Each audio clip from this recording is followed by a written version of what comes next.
Il est 9 h ici à Paris. Et 8 h en temps universel. Bonjour Damien. Bonjour Pauline, bonjour à tous. Et bienvenue à vous, vous êtes dans Paris Direct, nous sommes ensemble encore pendant 1 heure. Voici les titres de ce mardi. Et tout d'abord, pas d'officiels américains dans les tribunes des JO de Pékin. Les États-Unis annoncent un boycott diplomatique des Jeux Olympiques d'hiver. Les athlètes américains sont bien présents, mais il n'y aura pas de représentant de Washington officiellement pour protester contre les violations des droits de l'homme dans la province du Xinjiang. La Chine dénonce le préjugé idéologique des Américains et promet des mesures de rétorsion. On fera le point sur cette réaction chinoise avec Lou Kissiela depuis Shanghai dans un instant. Un entretien aux accents de guerre froide. Joe Biden et Vladimir Poutine vont échanger par vidéoconférence d'ici quelques heures. Des discussions axées sur la situation dans l'est de l'Ukraine. Les États-Unis s'inquiètent des velléités de Moscou dans la région avec les manœuvres de milliers de soldats russes à la frontière avec l'Ukraine. Vladimir Poutine, lui, dénonce l'expansion de l'OTAN aux portes de son pays. Et puis à suivre également les annonces de Jean Castex en pleine nouvelle vague de Covid-19 en France. Fermeture des discothèques pour 4 semaines, renforcement du protocole sanitaire à l'école primaire, ouverture de la vaccination pour les enfants à risque et peut-être des 5-11 ans d'ici la fin de l'année. Le gouvernement français souhaite prendre des initiatives mesurées et s'appuyer sur sa politique vaccinale.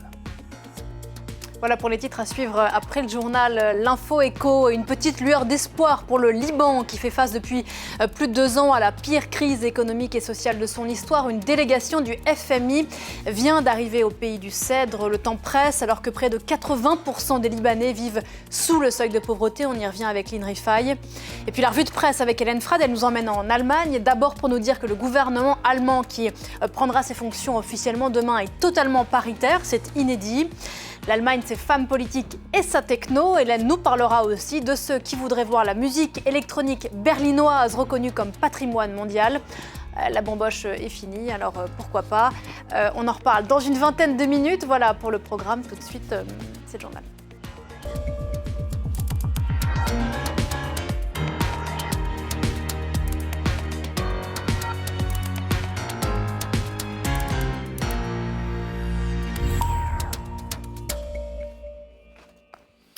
Des chaises vides dans les tribunes des Jeux Olympiques d'hiver de Pékin le 4 février prochain. Aucun représentant du gouvernement des États-Unis n'assistera à ces JO. Annonce ces dernières heures de la Maison-Blanche. Les athlètes américains sont bien présents, mais donc pas les officiels. Washington poursuit son bras de fer avec la Chine et entend avec ce boycott protester contre les violations des droits de l'homme dans la province du Xinjiang. On fait le point tout de suite depuis Shanghai en compagnie de Lou Kissiela. Lou, bonjour. La Chine vient de répondre à cette annonce et annoncer que les États-Unis allaient en payer le prix.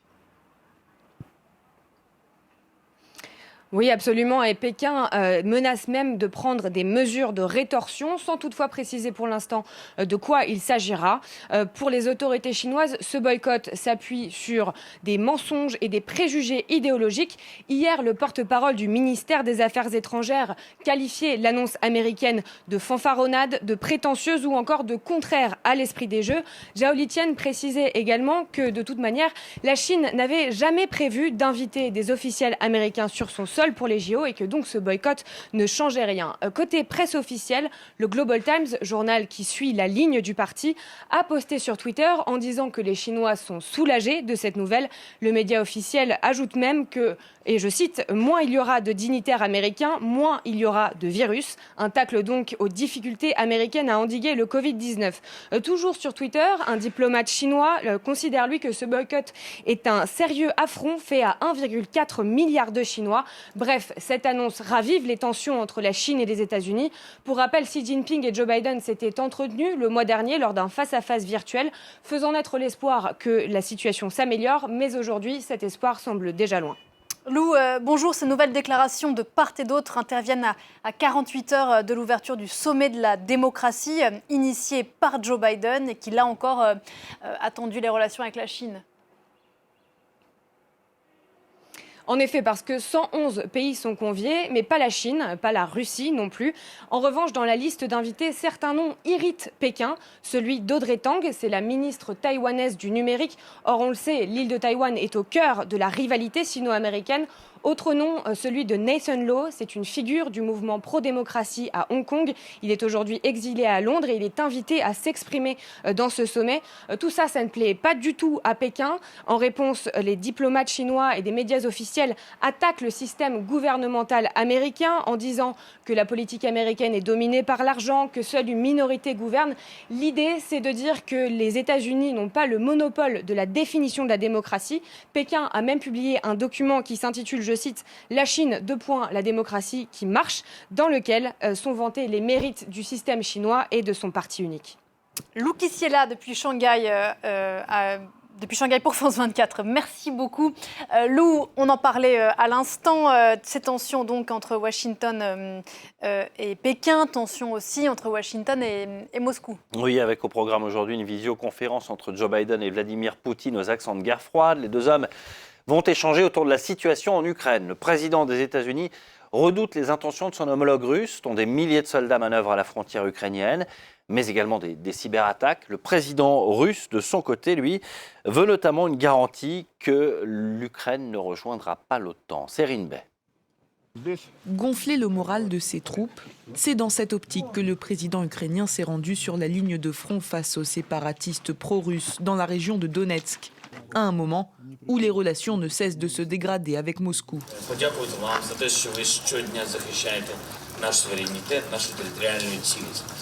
La Russie est accusée par Kiev et ses alliés d'avoir massé des troupes et des blindés à sa frontière avec l'Ukraine, et ce en vue d'une possible attaque. Le Kremlin dément, mais exige que Kiev ne rejoigne pas l'OTAN. De leur côté, les États-Unis ont prévenu, si les Russes tentent d'envahir leurs voisins, ils feront l'objet de sanctions financières inédites. Washington, qui se dit prêt à stationner plus de militaires en Europe de l'Est, n'envisage toutefois pas pour le moment de riposte militaire directe en cas d'attaque. We made clear that we support Ukraine's right to decide its own future. No one else should have a veto over what NATO decides to do, what a country like Ukraine seeks to do. Ces menaces tombent seulement quelques heures avant un entretien en visioconférence entre les présidents Biden et Poutine. Мы имеем такие огромные авгиевы конюшни сейчас в наших двусторонних отношениях, что расчистить их вот так за несколько часов беседы вряд ли возможно. И поэтому давайте хотя бы надеяться на то, что лидерам удастся донести обеспокоенности друг для друга, четко сформулировать друг другу обеспокоенности и ответить на это. Après un entretien ce lundi soir, les dirigeants américains, français, italiens, britanniques et allemands se sont dit déterminés à ce que la souveraineté de l'Ukraine soit respectée. Actualité en France à présent et en bref des images impressionnantes de l'effondrement d'un immeuble à Sanary-sur-Mer, dans le Var, c'est dans le sud-est. Dans la nuit, ce bâtiment de 3 étages a été éventré par une explosion, probablement due au gaz. 5 personnes se trouveraient toujours sous les décombres. 3 autres ont été extraites et sont légèrement blessées. Toujours en France, le gouvernement s'est fixé un défi pour les quelques semaines qui nous séparent des fêtes de fin d'année. Éviter une trop grande circulation du Covid-19, mais sans jauge, sans couvre-feu et sans confinement. Oui, ce sont les déclarations de Jean Castex faites hier en conférence de presse. Et il s'appuie toujours sur la politique vaccinale de la France. Il envisage une vaccination pour les 5-11 ans chez les enfants. Dans 8 jours, déjà, les enfants jugés à risque pourront être vaccinés. Les personnes âgées, elles, n'auront plus besoin de prendre de rendez-vous. Pour éviter la propagation du Covid-19 et de ses variants, le Premier ministre annonce aussi la fermeture des discothèques jusqu'en janvier. Caroline Sins. Vacciner les enfants pour enrayer l'épidémie, comme aux États-Unis ou en Israël. Le gouvernement suit l'avis de la Haute Autorité de Santé. D'abord, les 5-11 ans à risque de faire une forme grave ou au contact de personnes vulnérables pourront être vaccinés dès le 15 décembre. Cela concerne 360 000 enfants. Le gouvernement va plus loin avec un calendrier pour élargir cette vaccination aux 6 millions d'enfants de cette classe d'âge, sous réserve de l'avis des scientifiques. Ces enfants pourraient être vaccinés à partir du 20 décembre en centre et le 27 décembre en ville. Une décision qui divise les parents. Oui, moi je serais prêt à faire vacciner mon enfant pour le bien collectif, pour qu'on se sorte de cette crise sanitaire une bonne fois pour toutes. Je ne sais pas si je serais prête à prendre ce risque pour mes enfants, sachant que dans tous les cas, la maladie ne sera pas grave, sauf exception. Élargir la vaccination à tous les enfants, une solution pour enrayer l'épidémie selon les médecins. On peut espérer que la vaccination de l'ensemble des enfants permettra d'éviter l'explosion de cas qu'on a vue ces dernières semaines et d'autre part réduire le nombre des formes graves qui, même si elles sont peu nombreuses, restent quand même très critiques chez des enfants. Une vaccination sur la base du volontariat. Pour certains pédiatres, il faut encore attendre.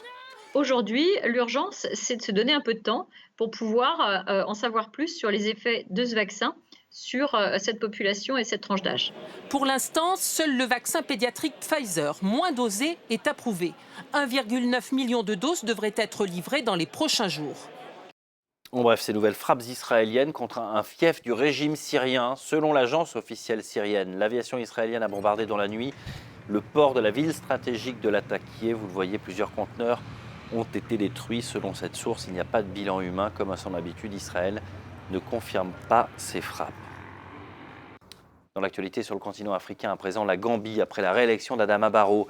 Malgré l'appel de la CEDEAO à accepter les résultats de la présidentielle de dimanche, l'opposition les conteste toujours. À sa tête, Ousseynou Darboe, qui prévient qu'il ira même devant la justice si nécessaire. Mais dans le même temps, il appelle ses partisans au calme après des affrontements avec la police. Julien Gall, Émilie Béraud. À coups de gaz lacrymogène, la police disperse les partisans du leader de l'opposition, Ousseynou Darboe. Il conteste la réélection de son rival, le président sortant Adama Barrow, lors de l'unique tour de l'élection présidentielle. Regardez combien de personnes tombent d'ici. Le gaz lacrymogène pénètre même dans la maison de notre leader. Ce n'est pas juste, on est venu là pour l'écouter. Plusieurs personnes, dont des enfants, sont blessées. Dimanche soir, la commission électorale a proclamé la large victoire d'Adama Barrow avec 53% des voix. Ousseynou Darboe a aussitôt rejeté ce résultat, annonçant un recours devant la justice. Mais après les échauffourées de cette nuit, il appelle ses supporters au calme en évoquant la saison touristique en cours. Vous savez à quoi ça peut mener? Les touristes, ils vont avoir peur, ils vont rentrer chez eux. Et cela conduira au licenciement de plusieurs jeunes qui sont employés dans le secteur touristique. Et vous savez tout comme moi que le chômage des jeunes dans ce pays est l'un de nos plus gros problèmes. Nous ne pouvons pas aggraver ce problème. Les élections se sont en général déroulées dans le calme. Adama Barrow a été le premier président élu en 2016 après 22 ans de dictature de Yahya Jammeh. Mais dans un rapport, la mission d'observation de l'Union européenne a quant à elle constaté des failles critiques, des restrictions et des incertitudes légales qui auraient entaché le processus électoral. Il est 9h12 ici à Paris. J'ai été surprise par le gong. 8h12 oui, du coup, il est 9h13 en temps universel. Voilà, 9h13 maintenant. Le rappel des titres avec vous, Damien. Et pas d'officiel américain dans les tribunes des JO de Pékin. Les États-Unis annoncent un boycott diplomatique des Jeux Olympiques d'hiver. Les athlètes américains sont bien présents, mais il n'y aura pas de représentant de Washington, officiellement pour protester contre les violations des droits de l'homme dans la province chinoise du Xinjiang. La Chine réplique, dénonce des préjugés idéologiques des Américains et promet des mesures de rétorsion. Un entretien aux accents de guerre froide. Joe Biden et Vladimir Poutine vont échanger par vidéoconférence dans quelques heures. Des discussions axées sur la situation dans l'est de l'Ukraine. Les États-Unis s'inquiètent des velléités de Moscou dans la région avec les manœuvres de milliers de soldats russes à la frontière ukrainienne. Vladimir Poutine, lui, dénonce l'expansion de l'OTAN aux portes de la Russie. On va y revenir dans la revue de presse. Et puis les annonces de Jean Castex, donc en pleine vague de Covid-19 en France. Fermeture des discothèques pour un mois, renforcement du protocole sanitaire à l'école primaire, ouverture de la vaccination pour les enfants à risque et peut-être les 5-11 ans d'ici la fin de l'année. Le gouvernement français souhaite prendre des initiatives, je cite, mesurées et s'appuyer sur sa politique vaccinale. Voilà pour les titres, Damien. On vous retrouve demain dans Paris Direct. Avec plaisir, comme chaque jour. Dès 6h, heure de Paris. Très belle journée.